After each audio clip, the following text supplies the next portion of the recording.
à toi, en s'appuyant sur une expérience 100% authentique. Bonjour Lilia, ça va? Bonjour, oui, ça va et toi? Ouais, ça va super. Est-ce que ça te dérange si on se tutoie? Non, pas du tout. Alors, j'ai le plaisir de t'interviewer, t'avoir à mon micro aujourd'hui, parce que déjà, j'ai vécu une aventure extraordinaire avec toi, avec ta grossesse que tu es en train de vivre, mais tout ça, tu vas nous le raconter tout à l'heure. Et vraiment, le truc spécifique, c'est tu m'as invité à une gender party. Alors, gender party, qu'est-ce que c'est? Ça vient d'où? Tu vas tout nous raconter. Alors déjà, donc Lilia, tu as 28 ans, tu as grandi et tu vis en région parisienne, tu es salariée, tu es une femme épanouie, accomplie, tu as un compagnon, tout va bien. Et le petit truc, c'est que, je ne sais pas, mais tu es enceinte. Est-ce que tu peux nous dire donc ça fait combien de temps que tu es enceinte? Ça va faire 9 mois. Ah Ça va faire 9 mois le 16, donc ouais. que je suis enceinte. Donc en fait, là, on est au terme bientôt. Oui. TikTok. Ouais, moins de 10 jours, en principe. Après, elle peut arriver avant ou elle peut arriver après. Ok. Mais, donc on a la chance de t'avoir à l'eau micro, encore enceinte. Ouais. Ça, c'est vraiment chouette. C'est ce que je voulais finalement d'avoir. Peut-être on fera une partie enceinte et une partie après, on l'entendra. Alors à l'accouchement. Non, peut-être pas, tu voudras peut-être pas de moi. Après l'accouchement, ouais. Mais pourquoi après, pas. ouais. Alors, donc l'aventure de. Déjà, est-ce que tu te sens maman là? Parce que t'es. Non, pas vraiment. Je me sens pas vraiment maman. Je sais que j'attends un enfant. Ouais. Je réalise qu'il y a un être qui est sur le point d'arriver, qui est bien au chaud, mais je me sens pas encore maman. J'ai pas ce truc dans les tripes. Je pense que une fois qu'on va se rencontrer, je pense que ça va venir naturellement, mais pour l'instant, je réalise pas encore. D'accord. Alors, donc toute cette aventure de grossesse, tu l'as vécue comment? Donc, est-ce que les premiers mois, tu as été malade? Il y a eu des hauts et des bas. Ouais. Déjà, il faut savoir que je suis tombée enceinte très rapidement. Je ne pensais pas tomber enceinte aussi rapidement. J'ai arrêté la contraception en décembre et le mois d'après, je suis tombée enceinte. Donc, c'était quelque chose qui était voulu, donc on était très contents.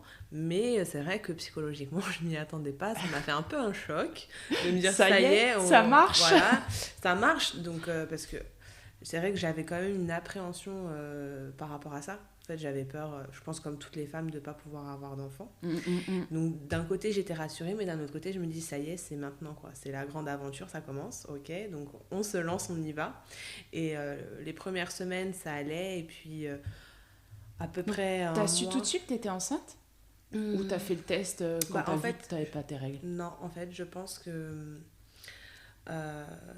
il s'est passé quelque chose le jour de la conception parce que je pense que c'était très animal et je sais pas, c'était comme si je savais que c'était le moment inconsciemment. Ça se passait. Ouais. La rencontre entre le spermatozoïde et l'ovule était là. Ça y est, ils se sont unis. C'est drôle parce que ce jour-là, vous étiez venus manger à la maison. Ah bon? On saura tout. Voilà. Bon, on n'était pas là. Non, c'est clair. Après.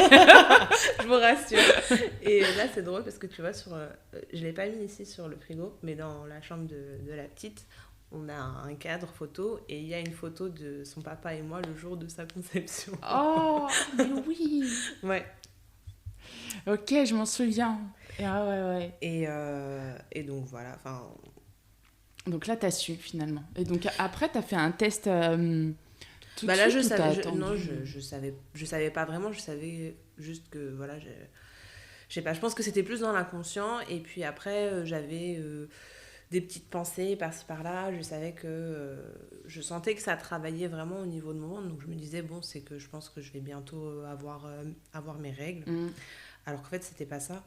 Et j'avais un peu de retard, vraiment quelques jours. Et je me disais, bon, c'est sûr que ça doit pas être la grossesse parce que je pense pas qu'on ait mal au ventre en début de grossesse. Et puis, j'avais envoyé ma mère m'acheter un paquet de cigarettes. Et quand elle est revenue, elle m'a dit, tu vois, il y a un bébé sur le paquet. Si ça se trouve, t'es enceinte et t'es en train de faire du mal à ton bébé. Je lui disais, mais non, n'importe quoi, je suis sûre que je vais avoir mes règles d'ici ce soir, quoi.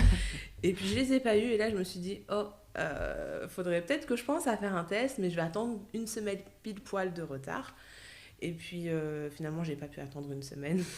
T'as trop de remords avec ces clopes. Voilà, c'est ça, cette phrase, elle a résonné dans ma tête et je me suis dit non, je peux pas attendre une semaine, il faut que j'aille le faire maintenant. Merci maman de prendre soin de nous. Et je me souviens, j'étais en télétravail et c'était la pause déj, je me suis dit bon, allez, je vais faire mon test. Et il s'est affiché positif tout de suite. Et j'en suis parvenue. En fait, j'ai pas pu bosser l'après-midi. J'étais dans tous mes états. Et c'est là que j'ai découvert que j'étais enceinte. Et je devais trouver une façon de l'annoncer à mon compagnon le soir même. Et voilà, du coup, j'ai passé l'après-midi à trouver comment est-ce que j'allais lui annoncer. Et voilà. Ah, et alors? Mais en fait, c'était c'était juste avant la Saint-Valentin. Et le soir même, on s'était dit qu'on s'offrait pas de cadeau. Et là, je me suis dit, bon, je vais faire semblant que je vais quand même acheter un cadeau pour la Saint-Valentin et je vais lui offrir ce soir. Et puis, lui, il rentre du boulot, blasé, fatigué, il faut qu'il fasse la vaisselle, à manger. Et moi, j'arrive avec mon petit sac, je lui dis, j'ai un cadeau pour toi. Et lui, il me dit, ah, merci, mais je croyais qu'on se faisait pas de cadeau pour la Saint-Valentin.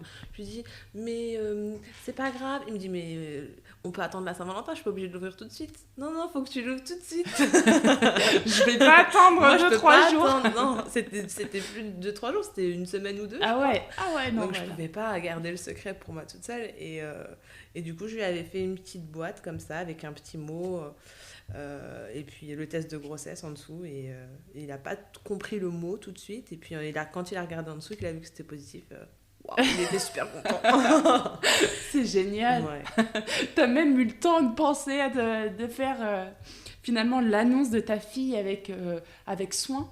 Ouais, c'était important pour moi. Ouais. Surtout que mon conjoint, ça faisait quand même longtemps qu'il avait un désir d'enfant. Donc je sais que voilà, ça... Oui, parce que finalement, ça faisait pas... ça faisait un an ou deux, vous étiez déjà ensemble. Ouais. Donc...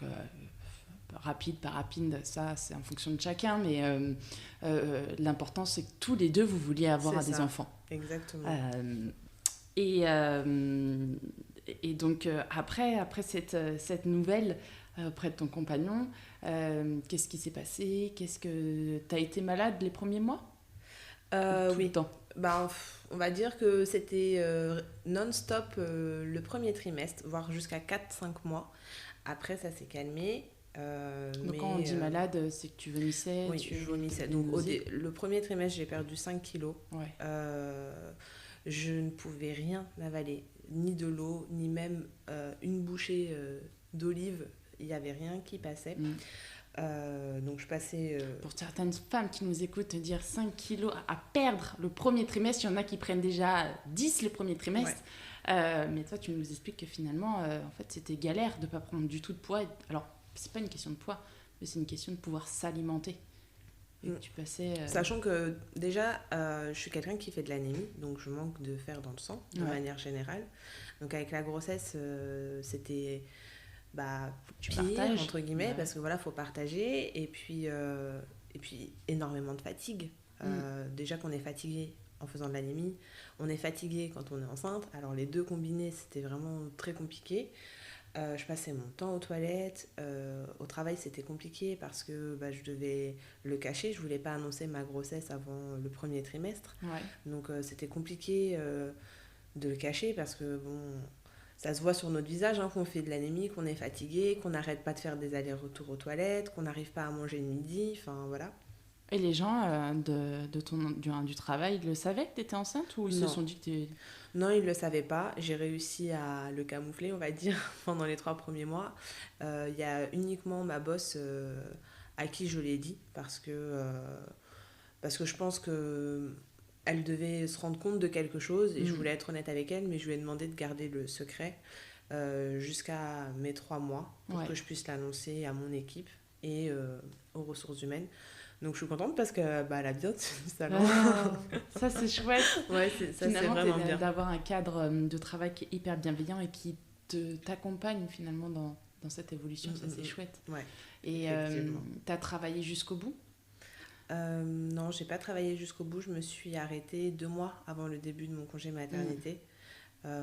parce que C'est lié à cette fatigue. lié à cette fatigue et surtout qu'ils se sont aperçus que mon col était un peu court, donc il y avait un risque de naissance prématurée.